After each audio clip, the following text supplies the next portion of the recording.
आप सभी का स्वागत है आपका अपना YouTube channel RS study point में। और आज के इस वीडियो क्लास के माध्यम से हम जानेंगे मैट्रिक बोर्ड पर आने वाले इतिहास यानी कि हिस्ट्री के सभी चुनिंदा ऑब्जेक्टिव प्रश्नों के बारे में। यानी इसमें जो है आप लोग के समक्ष हम 40 प्रश्न गेस मॉडल रखने वाले हैं। इसमें का पहला नंबर प्रश्न है कि सबसे पहले भूमिगत रेल कब बनी। देखिए बहुत इंपॉर्टेंट प्रश्न कि सबसे पहले भूमिगत रेल कब बनी थी। ऑप्शन है 1863, 1864, 65 और 66। तो इसमें ऑप्शन जो हो जाएगा आपका ए हो जाएगा 1863 में। इसका अगला प्रश्न कह रहा है कि गिरमिटिया किसे कहा जाता है। देखिए तो गिरमिटिया जो है किसे कहा जाता है, तो इसमें जो आपका ऑप्शन बन रहा है अनुबंधित मजदूर को, रोगियों को, अंग्रेजों को, छिपकली को। तो इसमें जो आपका हो जाएगा अनुबंधित मजदूर को यानी बधुआ मजदूर गिरमिटिया होते थे, ऑप्शन ए हो जाएगा। इसका अगला प्रश्न कह रहा है कि मुद्रण तकनीक का विकास सर्वप्रथम कहाँ हुआ था। देखिए बहुत ही इंपॉर्टेंट प्रश्न है आपका कि मुद्रण तकनीक का विकास सर्वप्रथम कहाँ हुआ था। भारत में, चीन में, इंग्लैंड में, इटली में। तो इसमें जो आपका ऑप्शन हो जाएगा चीन, ऑप्शन बी हो जाएगा। तो अगला प्रश्न कह रहा है कि अल हिलाल का संपादन किसने किया। देखिए तो अल हिलाल का संपादन जो है किसके द्वारा किया गया था। ऑप्शन है मौलाना आज़ाद, महात्मा गांधी, मोहम्मद अली जिन्ना, मोहम्मद कैफ। तो इसमें जो ऑप्शन बनेगा आपका मौलाना आज़ाद का, ऑप्शन ए हो जाएगा। इसमें अगला प्रश्न कह रहा है कि इटली के एकीकरण में निम्न में से किसका संबंध नहीं है। देखिए तो इटली के एकीकरण में जो है किसका संबंध नहीं था। इसमें बिस्मार्क का, मैजनी, गैरीवाल्डी, काउंट कावोर। तो इसमें जो आपका ऑप्शन हो जाएगा वह बिस्मार्क हो जाएगा, ऑप्शन इसमें ए हो जाएगा। इसका अगला प्रश्न कह रहा है कि सन 1870 में फ्रांस और प्रसा के बीच युद्ध कहाँ हुआ। देखिए तो फ्रांस और प्रसा का युद्ध जो पूछ रहा है कहाँ हुआ था, तो फ्रांस और प्रसा का युद्ध जो था सेडोन में हुआ था, ऑप्शन इसमें ए हो जाएगा। इसका अगला प्रश्न कह रहा है कि वार एंड पीस किसकी रचना है। देखिए बहुत ही इंपॉर्टेंट प्रश्न है, कई बार प्रश्न आपका पूछा जा चुका है कि वार एंड पीस जो है किसकी रचना है। ऑप्शन है कार्ल मार्क्स, टॉल्स्टॉय, या जो है दोस्तोयेव्स्की, या एंजल्स। तो इसमें जो आपका ऑप्शन बन जाएगा वह टॉल्स्टॉय का, ऑप्शन इसमें जो है आपका बी हो जाएगा। अगला प्रश्न है कि वियतनाम में टोकियन फ्री स्कूल की स्थापना कब हुई। देखिए वियतनाम में टोकियन फ्री स्कूल की स्थापना कब की गई थी, इसके बारे में पूछा जा रहा है। तो 1907, 8, 10, 11। तो इसमें जो आपका ऑप्शन बन जाएगा 1907 में, ऑप्शन ए हो जाएगा। इसका अगला प्रश्न कह रहा है कि रंपा विद्रोह कब हुआ। देखिए बहुत ही सारे के सारे इसमें प्रश्न जो है चुनिंदा है। आप भी अपना स्कोर करिए और कमेंट बॉक्स में डालिएगा कि आपका कितना % सही हुआ। अगर आप इतना रट लेते हैं तो यानी कि सामाजिक विज्ञान के इतिहास से जितने भी प्रश्न रहेंगे ऑब्जेक्टिव के, सब इसी के अंदर से यानी कि 40 प्रश्न को हम लोग जानेंगे। 40 में जो है जितने भी प्रश्न आएंगे दोनों पालियों के लिए यह मान्य होगा। देखिए इसमें दिया है कि रंपा विद्रोह कब हुआ। 1916, 1917, 1918, 1919। यानी रंपा विद्रोह जो है कब हुआ था, तो 1916 में, ऑप्शन ए हो जाएगा। इसमें का अगला प्रश्न कह रहा है कि जमशेदजी टाटा ने Tata iron and steel company की स्थापना कब की। देखिए जमशेदजी टाटा के द्वारा जो है टाटा एंड स्टील कंपनी की स्थापना कब की गई थी। दिया 1854, 1907, 1915, 1923। तो इसमें जो आपका ऑप्शन बन जाएगा वह ऑप्शन इसमें बी हो जाएगा, क्योंकि 1907 में जमशेदजी टाटा द्वारा किया गया था। इसका अगला प्रश्न कह रहा है कि बाजार का स्वरूप विश्वव्यापी किस क्रांति के बाद हुआ। देखिए यानी बाजार का स्वरूप जो है विश्वव्यापी किस क्रांति के बाद हुआ। इसमें दिया औद्योगिक क्रांति, अमेरिकी क्रांति, फ्रांसीसी क्रांति, चीनी। तो देखिए जब उद्योग धंधे होते हैं, बाजार जो क्या होता है उद्योग धंधा होता है, और तो औद्योगिक क्रांति, ऑप्शन ए हो जाएगा। इसमें अगला प्रश्न कह रहा है कि कागज का आविष्कार किस देश में हुआ। देखिए बहुत ही इंपॉर्टेंट प्रश्न है कि कागज का आविष्कार किस देश में हुआ था। तो कागज का आविष्कार देखिए सबसे पहले मिस्र को माना जाता है, लेकिन इसमें जो है ऑप्शन आपका क्या दिया है, चीन दिया है, और तो ऑप्शन ए हो जाएगा, यानी कि चीन में हुआ था। देखिए इसका अगला प्रश्न कह रहा है कि नेपोलियन संहिता किस वर्ष लागू की गई। देखिए नेपोलियन संहिता जो है किस वर्ष लागू की गई थी, यही प्रश्न पूछा जा रहा है। ऑप्शन है 1789, 1791, 1801 और 1804 में। तो आपका ऑप्शन जो बिल्कुल आपका सही हो जाएगा 1804, ऑप्शन डी हो जाएगा। इसमें अगला प्रश्न कह रहा है कि भारत में सबसे पहला लौह अयस्क उत्पादन राज्य कौन सा है।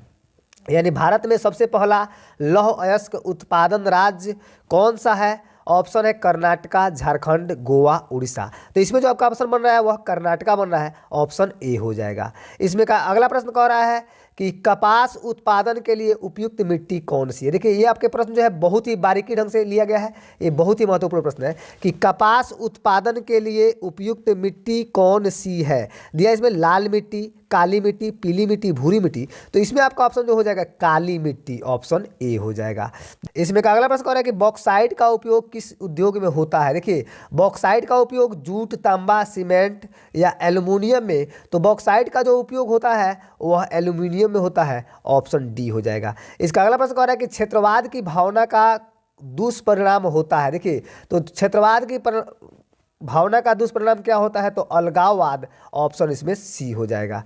इसमें का अगला प्रश्न है श्रीलंका के बहुसंख्यक समुदाय की भाषा है। देखिए तो श्रीलंका में जो है बहुसंख्यक समुदाय के द्वारा क्या बोला जाता है, जैसे हिंदी, तमिल, फ्रेंच, सिंहली, तो इसमें सिंहली भाषा हो जाएगा, ऑप्शन सी हो जाएगा। इसका अगला प्रश्न कह रहा है कि एक अर्थव्यवस्था के किस क्षेत्र को सेवा क्षेत्र कहा जाता है। देखिए तो अर्थव्यवस्था का पूछ रहा है कि कौन सा क्षेत्र है जो सेवा क्षेत्र के नाम से जाना जाता है, तो वह तृतीय क्षेत्र है। आप लोगों को पहले वाले वीडियो में बता चुके हैं कि प्राथमिक क्षेत्र जो होता है आपका कृषि, द्वितीय क्षेत्र उद्योग और तृतीय क्षेत्र जो होता है सेवा क्षेत्र होता है, ऑप्शन इसलिए सी हो जाएगा। इसका अगला प्रश्न कह रहा है कि विश्व व्यापार संगठन की स्थापना हुई, बहुत ही इंपॉर्टेंट प्रश्न है कि विश्व व्यापार संगठन की स्थापना पूछा जा रहा है प्रश्न आपसे कि कब हुई थी, ऑप्शन है 1990, 1991, 1995, 1997, तो इसमें ऑप्शन जो आपका बन रहा है वह 1995 हो जाएगा, ऑप्शन सी हो जाएगा। इसमें का अगला प्रश्न है कि मरुस्थलीय मृदा का विस्तार निम्न में से कहाँ है। देखिए बहुत इंपॉर्टेंट है कि मरुस्थलीय मृदा का विस्तार पूछा जा रहा है प्रश्न आपसे कि निम्न में से कहाँ है, दिया है उत्तर प्रदेश, राजस्थान, कर्नाटक और महाराष्ट्र, तो इसमें जो मरुस्थलीय मृदा जब आएगी तो राजस्थान में, ऑप्शन बी हो जाएगा। इसका अगला प्रश्न कह रहा है कि देश के बांधों को किसने भारत का मंदिर कहा था। देखिए बहुत इंपॉर्टेंट प्रश्न कि देश के बांधों को किसके द्वारा भारत का मंदिर कहा गया, तो महात्मा गांधी, स्वामी विवेकानंद, डॉक्टर राजेंद्र प्रसाद, पंडित जवाहरलाल नेहरू, तो इसमें ऑप्शन जो हो जाएगा आपका पंडित जवाहरलाल नेहरू, ऑप्शन डी हो जाएगा। इसमें का अगला प्रश्न है कि इनमें से कौन सा जीव है जो केवल भारत में पाया जाता है। देखिए तो भारत में यानी केवल भारत में पाए जाने वाले जीव के बारे में प्रश्न पूछा जा रहा है आपसे, तो इसमें क्या हो जाएगा घड़ियाल, डॉल्फिन, व्हेल, कछुआ, तो सिर्फ आपका जो हो जाएगा घड़ियाल हो जाएगा, ऑप्शन इसमें ए हो जाएगा। इसका अगला प्रश्न कह रहा है कि यूरेनियम का प्रमुख उत्पादक स्थान कहाँ है। देखिए यानी यूरेनियम जो है कहाँ से हमें प्राप्त होता है वही प्रश्न पूछा जा रहा है, तो इसमें दिया है देखिए डिगबोई दिया है, झरिया, घाटशिला या जादूगोड़ा, सब जो झारखंड के जिले हैं, तो इसमें जो आपका हो जाएगा जादूगोड़ा हो जाएगा, ऑप्शन डी हो जाएगा। इसका अगला प्रश्न कह रहा है कि किस फसल को उजला सोना कहा जाता है। देखिए बहुत ही इंपॉर्टेंट प्रश्न आपका कि किस फसल को उजला सोना कहा जाता है, तो उजला सोना जो है आपका गन्ना, कपास, जूट, चाय, तो इसमें जो आपका ऑप्शन हो जाएगा कपास को, क्योंकि कपास जो होता है बहुत ही महंगा होता है, अतः ऑप्शन बी हो जाएगा। इसका अगला प्रश्न कह रहा है कि संसार के चावल उत्पादक देशों में भारत का स्थान है। देखिए यानी संसार के चावल उत्पादक देशों में भारत का कौन सा स्थान है, यही प्रश्न पूछा जा रहा है आपसे, तो इसमें पहला, दूसरा, तीसरा, चौथा दिया है, तो चावल उत्पादक में भारत जो है दूसरे स्थान पे है, ऑप्शन इसमें बी हो जाएगा। इसमें का अगला प्रश्न कह रहा है कि भारत में वर्तमान रेल मंडलों की संख्या कितनी है। देखिए बहुत इंपॉर्टेंट प्रश्न, भारत में वर्तमान रेल मंडलों की संख्या पूछा जा रहा है कितनी है, तो रेल मंडलों की संख्या दिया है 8, 16, 12 और 14, तो इसमें जो आपका ऑप्शन बन जाएगा 16 हो जाएगा, ऑप्शन इसमें बी हो जाएगा। इसमें का अगला प्रश्न कह रहा है कि भारत के किन शहरों में मेट्रो रेल सेवा उपलब्ध है। देखिए बहुत इंपॉर्टेंट है कि भारत के किन शहरों में मेट्रो रेल सेवा उपलब्ध है, तो इसमें दिया है कोलकाता एवं दिल्ली, दिल्ली पटना, कोलकाता दिसपुर, दिल्ली और आगरा, तो ऑप्शन इसमें जो हो जाएगा आपका कोलकाता एवं दिल्ली, ऑप्शन ए हो जाएगा। इसका अगला प्रश्न कह रहा है कि भारत का राष्ट्रीय पक्षी, देखिए बहुत इंपॉर्टेंट है कि भारत का राष्ट्रीय पक्षी आपसे पूछा जा रहा है कबूतर, हंस, मयूर और तोता, तो इसमें आपका हो जाएगा ऑप्शन इसमें मयूर, ऑप्शन इसमें सी हो जाएगा। इसका अगला प्रश्न कह रहा है कि सोपानी कृषि किस राज्य में प्रचलित है। ये आपके बिल्कुल वीवीआई प्रश्न है, इस साल जो है प्रथम या द्वितीय पाली में आपसे प्रश्न पूछा जाएगा कि सोपानी कृषि किस राज्य में प्रचलित है, यही प्रश्न पूछा जा रहा है, तो बिहार के मैदानी क्षेत्र, उत्तराखंड, ऑप्शन है आपका हरियाणा या पंजाब, तो इसमें जो आपका ऑप्शन बन रहा है वह उत्तराखंड बन रहा है, ऑप्शन इसमें बी हो जाएगा। इसमें का अगला प्रश्न है कि रूस की बोल्शेविक क्रांति का नेतृत्व किसने किया था। देखिए बहुत इंपॉर्टेंट है कि रूस की बोल्शेविक क्रांति का नेतृत्व किसने किया था, तो कोरेंस्की ने, ट्रोट्स्की ने, स्टालिन या लेनिन, तो इसमें जो आपका ऑप्शन हो जाएगा वह लेनिन ने, ऑप्शन सी हो जाएगा। इसका अगला है कि सूचना के अधिकार संबंधी कानून कब बना। देखिए ये भी आपका वीवीआई प्रश्न है कि सूचना के अधिकार संबंधी कानून जो है कब बना, 2004, 2005, 6, 7, ऑप्शन पूछा जा रहा है इसमें, तो इसमें जो आपका ऑप्शन हो जाएगा 2005 में, ऑप्शन इसमें बी हो जाएगा। इसमें का अगला प्रश्न कह रहा है कि निम्नलिखित खनिजों में कोडरमा किससे संबंधित है, यानी कोडरमा जो है जगह वह किस खनिज से संबंधित है, बॉक्साइट, अभ्रक, लौह अयस्क या तांबा से। तो इसमें जो आपका ऑप्शन बन रहा है वह अभ्रक से, क्योंकि यह जो आपका कोरंडमा दिया गया है जगह यह झारखंड में, और झारखंड अभ्रक के लिए बहुत ही महत्वपूर्ण है, अतः ऑप्शन बी हो जाएगा। इसका अगला प्रश्न कह रहा है इसमें कि निम्न में कौन राष्ट्रीय दल नहीं है, यही प्रश्न पूछा जा रहा है आपसे कि राष्ट्रीय दल कौन नहीं है, तो कांग्रेस पार्टी, बहुजन समाज पार्टी, लोक जनशक्ति पार्टी या जो है भारतीय जनता पार्टी। तो इसमें जो आपका ऑप्शन बन रहा है वह लोक जनशक्ति पार्टी बन रहा है, ऑप्शन इसमें सी हो जाएगा। इसमें का अगला प्रश्न कह रहा है कि भारत में किस तरह के लोकतंत्र की व्यवस्था की गई है। देखिए, तो भारत में पूछा जा रहा है कि लोकतंत्र की किस तरह की व्यवस्था है, तो प्रत्यक्ष पूछ रहा है कि अप्रत्यक्ष या अप्रत्यक्ष दोनों या इनमें से कोई नहीं। तो इसमें जो हो जाएगा आपका अप्रत्यक्ष लोकतंत्र की व्यवस्था है, ऑप्शन इसमें बी हो जाएगा। इसका अगला प्रश्न कह रहा है कि गठबंधन सरकार की पकड़ प्रशासन पर होती है। देखिए, बहुत इंपॉर्टेंट है कि जब गठबंधन सरकार बनती है तो प्रशासन पर कैसी पकड़ होती है, मजबूत होती है कि ढीली, की अति मजबूत या अति कठोर होती है। तो देखिए, वह जो होती है आपकी ढीली हो जाती है, ऑप्शन इसमें बी हो जाएगा। इसमें का अगला प्रश्न कह रहा है कि गठबंधन सरकार बनाने के लिए संभावना किस प्रकार की दलीय व्यवस्था की होती है, एक दलीय व्यवस्था की, द्विदलीय व्यवस्था, बहुदलीय या इनमें से कोई नहीं। तो वो जो हो जाएगा आपका गठबंधन सरकार के लिए बहुदलीय व्यवस्था की, ऑप्शन इसमें सी हो जाएगा। इसका अगला प्रश्न कह रहा है कि भारत में 1977 में हुए आम चुनाव में किस पार्टी को बहुमत मिला। देखिए, यानी 1977 में हुए आम चुनाव में किस पार्टी को पूर्ण बहुमत मिला था, तो वह कौन है, कांग्रेस पार्टी, जनता पार्टी, कम्युनिस्ट या किसी पार्टी को नहीं। तो इसमें जो आपका ऑप्शन बन जाएगा वह ऑप्शन आपका बी हो जाएगा, जनता पार्टी को। देखिए, इसका अगला प्रश्न कह रहा है कि भारतीय संविधान की 8वीं अनुसूची में कितनी भाषाओं को स्थान दिया गया है। देखिए, बहुत ही इंपॉर्टेंट प्रश्न कि भारतीय संविधान की 8वीं अनुसूची में कितनी भाषाओं को स्थान दिया गया है, तो 21, 22, 18 या 20। देखिए, तो 22 भाषाओं को स्थान दिया गया है, ऑप्शन इसमें बी हो जाएगा।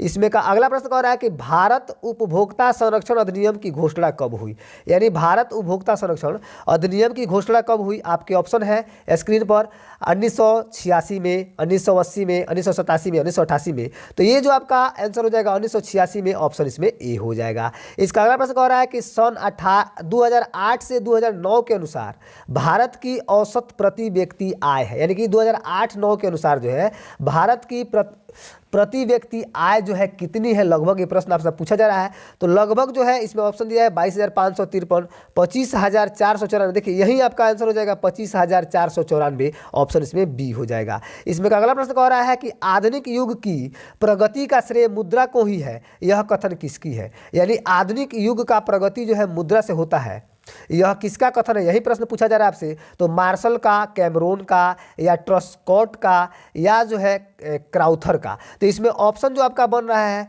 वह हो जाएगा आपका मार्शल का, ऑप्शन ए हो जाएगा। इसका अगला प्रश्न कह रहा है कि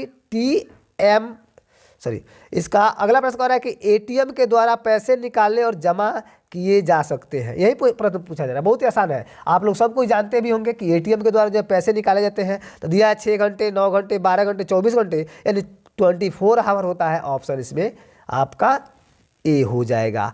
देखिए, इसमें का अगला प्रश्न यही आपका अंतिम 2 प्रश्न होंगे, और ये प्रश्नों को आप लोग जो है आप भी अपना स्कोर करके बताइएगा कि आउटसोर्सिंग का सर्व प्रमुख क्षेत्र है। देखिए, आउटसोर्सिंग का सर्व प्रमुख क्षेत्र कौन है, भारत, नेपाल, श्रीलंका, पाकिस्तान। तो इसमें जो आपका ऑप्शन हो जाएगा भारत, और ऑप्शन ए हो जाएगा। इसमें का अगला प्रश्न कह रहा है कि ISI चिन्ह अंकित है। देखिए, ISI चिन्ह अंकित है किस वस्तुओं पर है, किस उत्पादों पर, 1500 उत्पादों पर, 1550 उत्पादों पर, 1400 उत्पादों पर और 1600 उत्पादों पर। ये जो आपके बिल्कुल VVI प्रश्न है इस साल आपके एग्जाम में अवश्य ही पूछे जाएंगे, यानी 1500 उत्पादों पर है, ऑप्शन ए हो जाएगा। दोस्तों, इस तरह के वायरल प्रश्न वाले वीडियो को देखने के लिए आप मेरे YouTube channel RS study point को सब्सक्राइब कर लें तथा बेल आइकन को दबा दें, जिससे कि आपको मेरे हर एक वीडियो का नोटिफिकेशन सबसे पहले मिले। और इस वीडियो के डिस्क्रिप्शन बॉक्स में व्हाट्सअप लिंक दिया गया है, आप व्हाट्सएप ग्रुप ज्वाइन करके इस तरह के प्रश्नों का हल सबसे पहले पा सकते हैं। तब तक के लिए आप सभी को बहुत बहुत धन्यवाद।